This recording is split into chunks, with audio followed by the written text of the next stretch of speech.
त्याला ऑक्टाहायड्रॉन म्हणतात. काय म्हणतात? ऑक्टा आणि 6 म्हणून त्याला हेक्सागोनल म्हणतात. तर त्याला ऑक्टाहायड्रॉन म्हणतात. ओके, हा एक मॅथमॅटिक्सचा हे आहे. त्याच्यापासून आपण काय करणार आहात? एक सेमी स्क्वेअर म्हणजे सर्कल नाही पण त्याच्यासारखा थोडासा दिसणारा सर्कल बनवणार आहोत आणि आपण त्याला हे लावून काय करणार आहे? आकर्षण बनवणार. तर आता हा असं तुम्हाला भेटलं एक चौकोन. त्या चौकोनला काय करायचं? तुम्हाला असा स्केल आहे आपल्याकडे.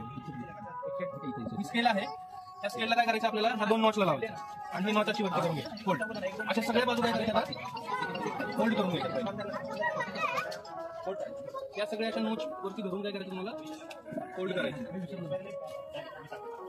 या चारही बाजूला केलं असं सेम ट्रायंगलला पण या नॉचला असं बघू. ट्रायंगल, आयकोसाहेड्रॉन, डोडेकाहेड्रॉन, त्याच्यानंतर आर्किमिडीजने वेगवेगळे ट्रायंगल, स्क्वेअर, हेक्सागॉन, पेंटागॉन याच्यापासून वेगवेगळे पेंटागॉन पासून एक गोल बनवलेला आहे.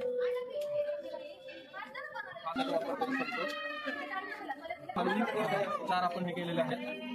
एक पेपरचे 4 माळा केलेला आहे जे आपण शो साठी त्याचा वापर करणार आहोत आणि ह्या अशा प्रकारे आपण याला काय करणार आहोत? इथे जोडणार आहोत आणि नंतर याच्या बरोबर वरतून इकडे एक स्ट्रीप लावणार आहोत.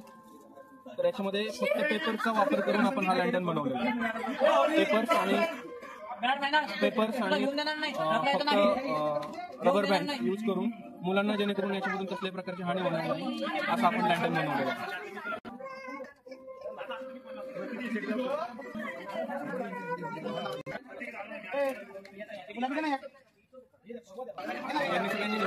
करून